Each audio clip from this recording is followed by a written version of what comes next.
think it's the best time of the year now to jump right back into the action.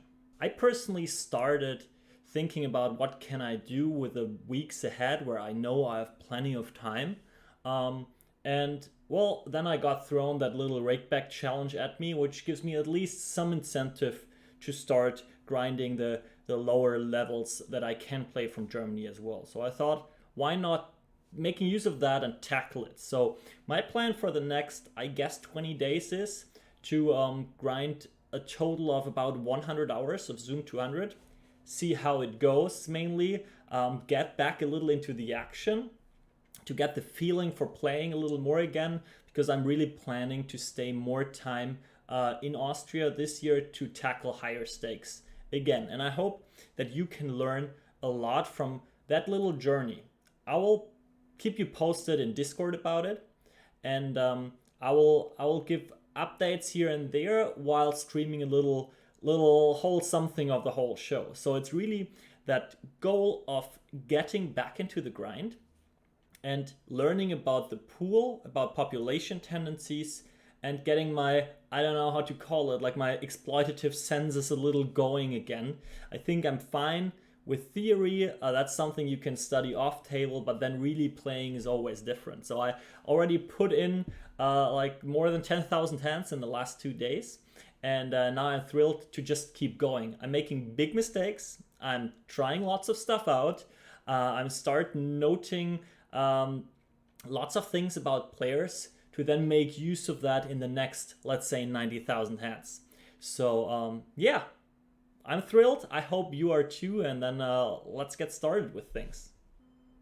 And here we are playing 4-bet pot, I guess. I somewhat lost track, and I did c-bet on that board with that specific combo, having spades, and now turning the top pair ready to stack off. We're choosing a sizing that makes his 10x, jacks, buke.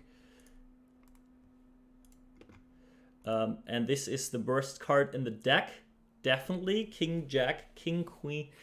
I'm checking my range here, and just to have some check calls, I have jack x here myself. And yeah, I think there's just no way you call a 4-bet there and get to the river with a worse hand if he slow plays pocket queens once in a lifetime, but that's about it. So this is just, even though the price is great, we need to fold that one. So here, this is very interesting. This guy is 2.5xing. Queen 10 suited is not a very high frequency 3-bet, just because when that happens, it sucks. But I see over 3,000 hands. He's pretty loose and aggressive from the small blind, which fits to his smaller open raise sizing. I see that he can 4-bet, and by seeing that he folds to 5-bets, which is the actual truth. Right, just like him 4-betting does a lot, doesn't tell me whether he has a lot of bluffs. That could just be very light on the value side or anything like that. So yeah, it just tells me that he has bluffs, and then it's a very easy call, obviously, with those hands. And yeah, making flushes will make money. I think we are checking back and trap our nut flushes to allow villain to get to like second best flushes, and this is one that we mainly want to bet. There's the risk that he, not the risk, like the chance that he check jams something like ace-king with a heart. I want to bet for protection some hands that will check back the river, so definitely want to be protected in that line. And obviously this here is going in. Call it. Okay, not this time. So down here we have a 23-12-3 player. 3-betting and then checking down that board. So what I do here is just saying he has ace-king and choosing a size where I'm very, very certain that he folds ace-king. And yeah, 3% 3-bet, there's just nothing else in there. Hey Steffen, why is cash game and MTT not separated on Pokercode? Yeah, that's a question we get a lot, but is seen totally wrong. So it's, yes, if it's too expensive for you, that sucks. But then I'm just sorry. The main thing was, do we do 2 separate things? And actually, the plan, like we had the pricing and everything was like pretty much $100 for each, and we said like, let's fuck that, just put it together. So it's like you pay like the price you would pay if it was separate. It won't get cheaper than that. Yeah. So you just get the other thing on top. And yeah, I think comparing to other competitors, we are doing pretty great with the price and with what we deliver for it. So yeah, that's just how it should be seen. But a good news for you, we plan on having more and more stuff for free. So this year's interesting. I did check call the flop, check call the turn, now check jamming that river. So yeah, we add more and more for free stuff. So we are right now, we just moved from Slack to Discord, where everything within Pokercode happens now. We have way more activity now. It's just everything is smoother and nicer. And we are about to add a public part there. So we will do more free stuff on YouTube, even some coachings. We will add free stuff on Discord that everyone can participate in, to just give you more of an insight, and then you guys can figure out whether it's worth the money for you to be a real Pokercode member and get all the benefits. But I think this is what we are missing so far, and we figured out that we just need to offer more insights about what's happening and just make it more accessible. And then this is obviously the upside for you, getting lots of free stuff and then having an easier decision to dig even deeper. It hurts. I rolled a 4-bet with those jacks here, but he's just a super freaking nit from the big blind. So yeah, I make that a pure call. And no, that board won't help, but yeah. It's like so weird. It's like this one of those movie extras, right? 2016, 8% 3-bet.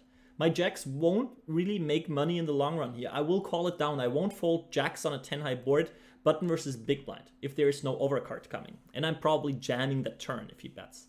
But yeah, it's just, yeah, I mean, we see it's 1,100 hands. So big blind versus button, 3% won't be the truth. But if it's 3% versus under the gun, big blind versus small blind, 5%, that just is one big picture. And that just shows me he won't have king jack off like ever.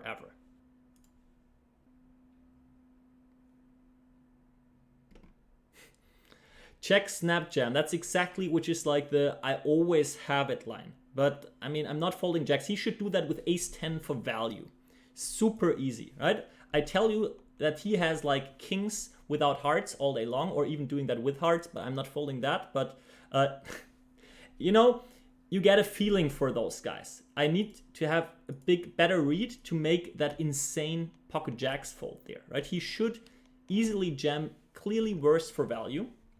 But there is a reason why I started to feel bad pre-flop already, to not 4-bet. Just think about so many spots where I just got away from cooler. Queen high board, ace high board. Yeah. Okay. We keep flopping monster draws against that Spanish bot guy. I think check raise is the standard option, and check call is fine as well, to then have check jamming plans on the turn.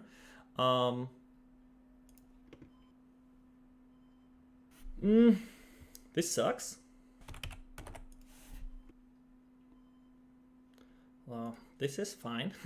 I mean, kings beat me, and he should have some nut flushes. King X of diamonds, so I'm like not really having nuts here, right? It's like I need to get the calls. Just thinking about how many hands are better than mine that are calling for sure. Kings, flushes this here. And so this is the amount of like ace, king, aces calls I need. But yeah. We are running freaking call today. Hey guys, thank you so much for watching my Twitch highlights. If you like those videos, make sure to give it a like and to subscribe to the Pokercode channel here. Let's see some more cool hands. Okay, so yeah, up here, pocket 10, small blind versus button, versus that sizing against that guy. Let's just double check a little whether I have something.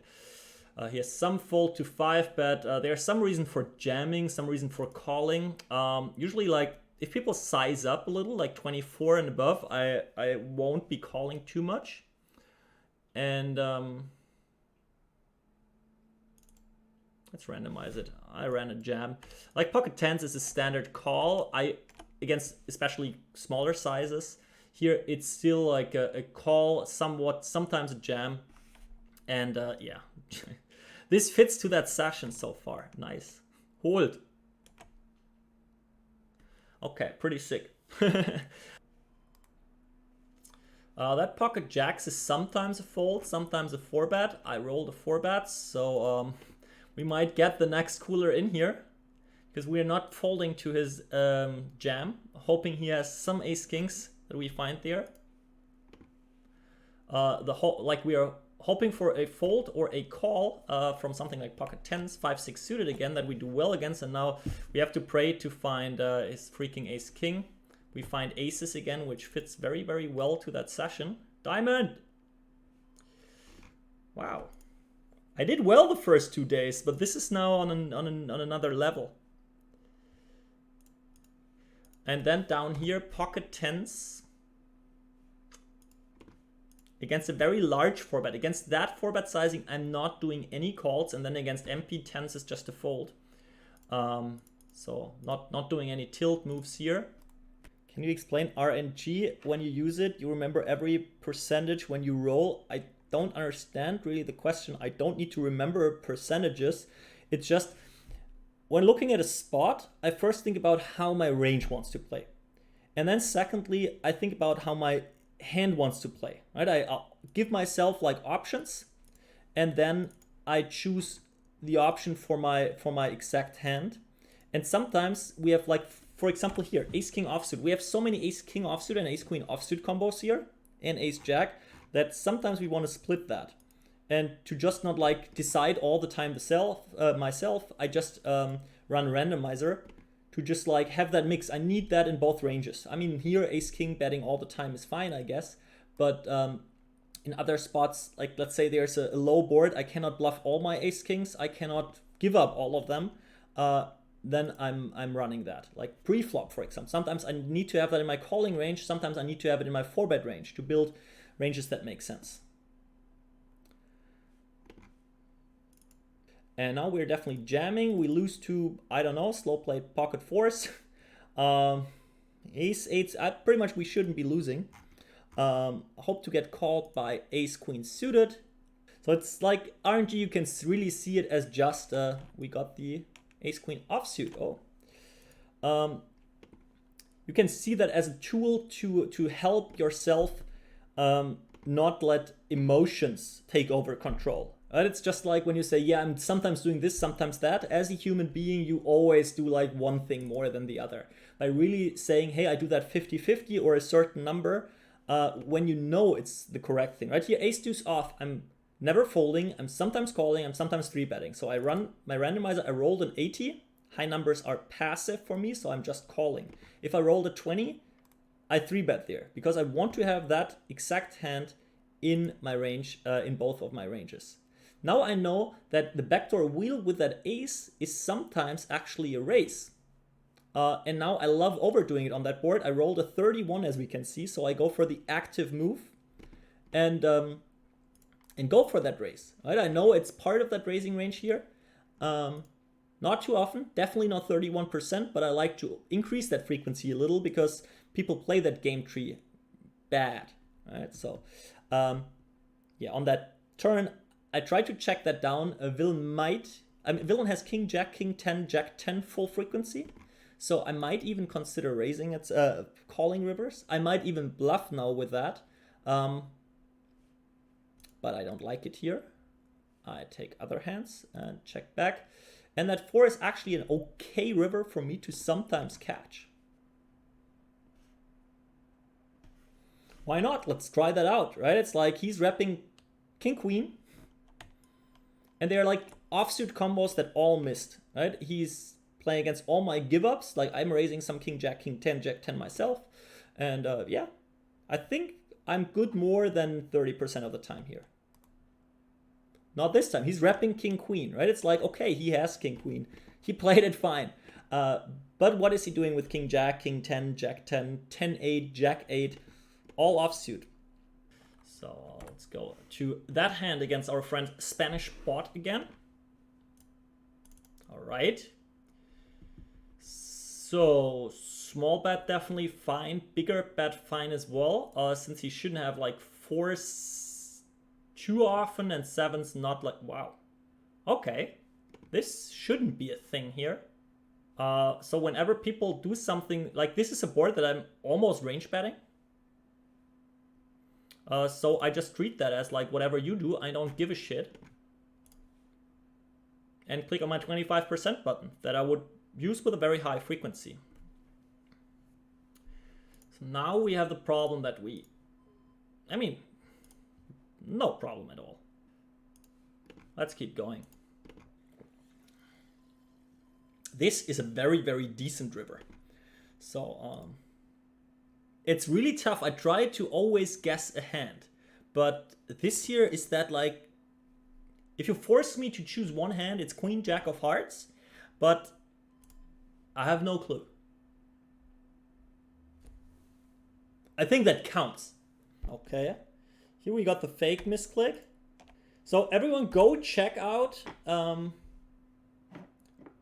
Patrick Leonard, Pat's Poker, or just Pat, something like that, on Twitter, and scroll through his recent posts. There's he's commentating on like the fake misclick, which is something they actually teach to Brazilian players. I did that in some tournaments as well.